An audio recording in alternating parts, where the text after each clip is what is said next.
Hello, my name is Diana, and welcome to the first episode of my Quince planning series. When my parents asked me if I wanted a quinceañera, of course I said yes because I know myself. I knew I was going to regret it in the future if I said no because later on I can buy myself a car, later on I can go on a vacation, but I only turned 15 once, so that's why I said yes. The first thing we did when I started planning my quinceañera was search for a venue. We started searching in September 2021 and a lot of venues were already booked. We messaged a lot of banquet halls and out of all of them, only a few responded.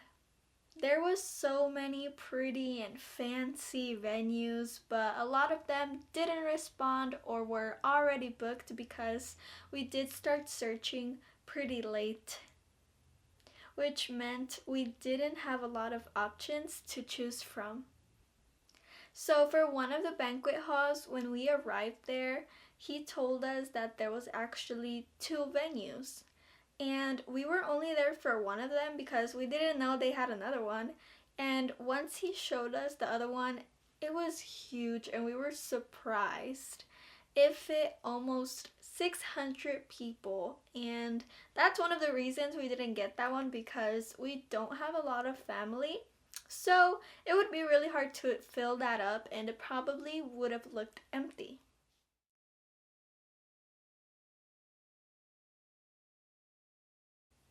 Yes, they were really nice venues, but like all of the venues, they did have some issues. Then we went to this venue. Online, it looked really big and like it had a lot of space, but once we arrived, it was actually very small.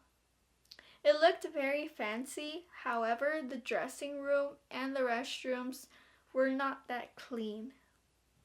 They didn't have an actual bar, it was just like a table they set up and put a cooler next to it, so that didn't look like professional, whatever. And they had a very small parking lot that probably fit like 10 cars or less. I have no idea. This was like a couple of months ago, so I don't remember a lot. But I do remember that we did have to pay for the parking, which didn't make sense because it was just a little bit of amount of space and he was charging us a high price for it. This was the first venue we saw that had disco lights.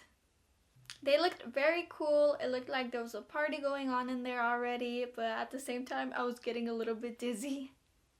It did have the same issue as the other one.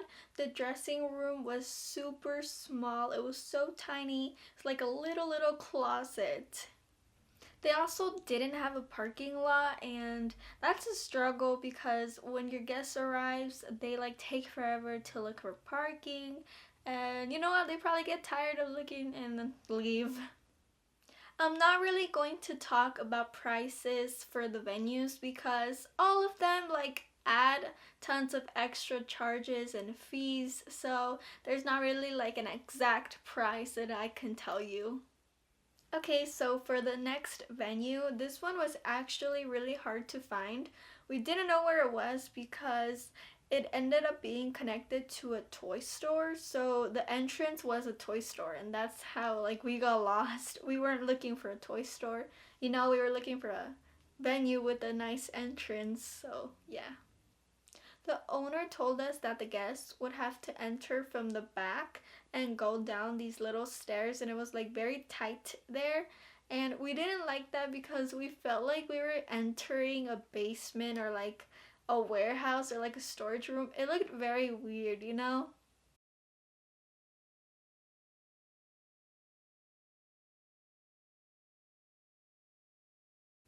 The day we went to see that venue, we also went to see another venue, and this one had a very big parking lot. The parking lot was bigger than the actual venue itself. It did have a very nice entrance, so that's also a bonus point.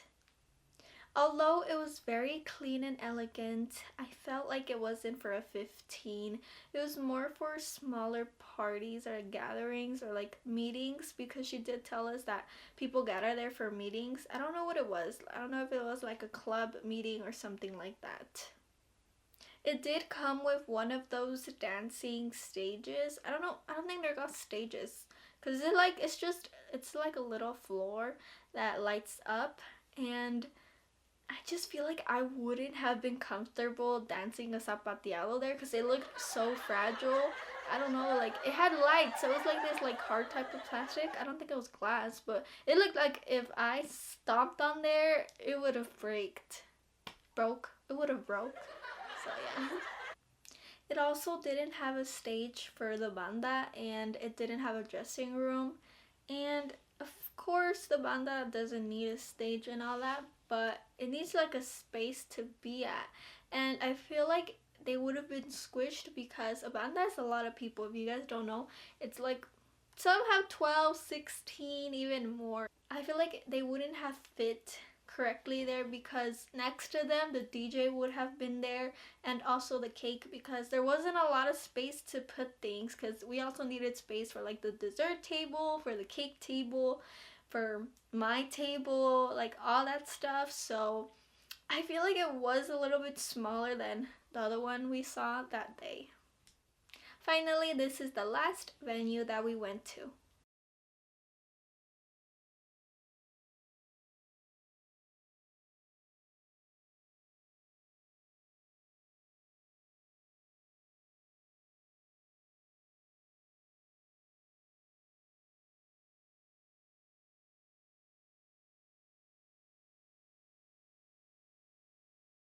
They had a small parking lot, and their package included a red carpet, so I thought that was very cool. It would have made me feel like a Hollywood superstar or like a celebrity.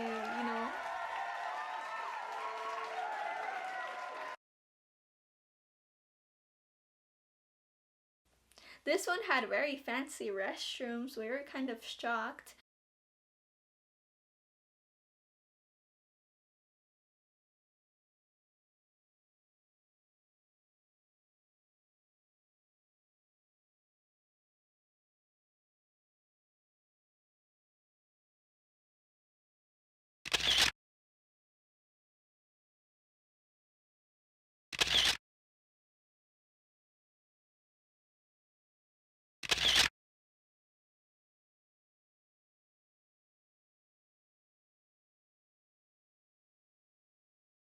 And they had a dressing room that was a decent size. It was like bigger than my room, so that was pretty good. It was also kind of new. It hasn't been open for more than a year. And so it was still simple, but it was nice. It was clean. It looked pretty.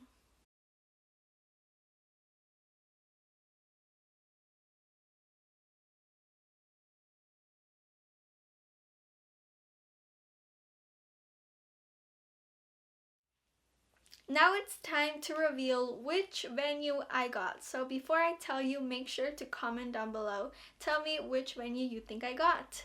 So drum roll please.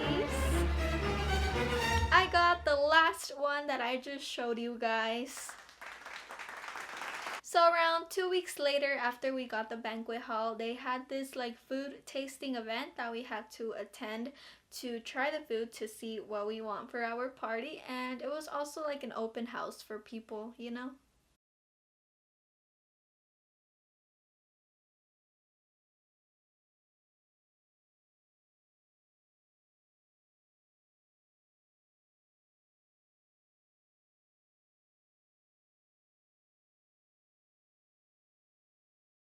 Okay, I'm going to be honest. The food was not that good, so we had to wait until the second food tasting event to decide what we want.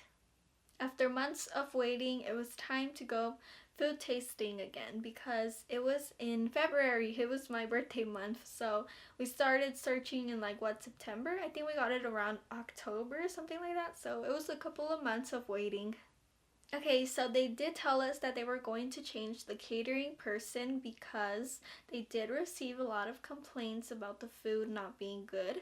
So it wasn't just us, okay, guys? It was a lot of people that also booked the venue. However, the food was literally the same. It tasted the same. Nothing really changed. So we just had to get the best option, like what we thought was the best option. And yeah, we can't do anything, you know. They told us we couldn't book the venue without food, so we had to do what we had to do. Anyways, that wraps up the first episode of my Quince planning series. Thank you guys so much for watching, and stay tuned for the next episode. Bye!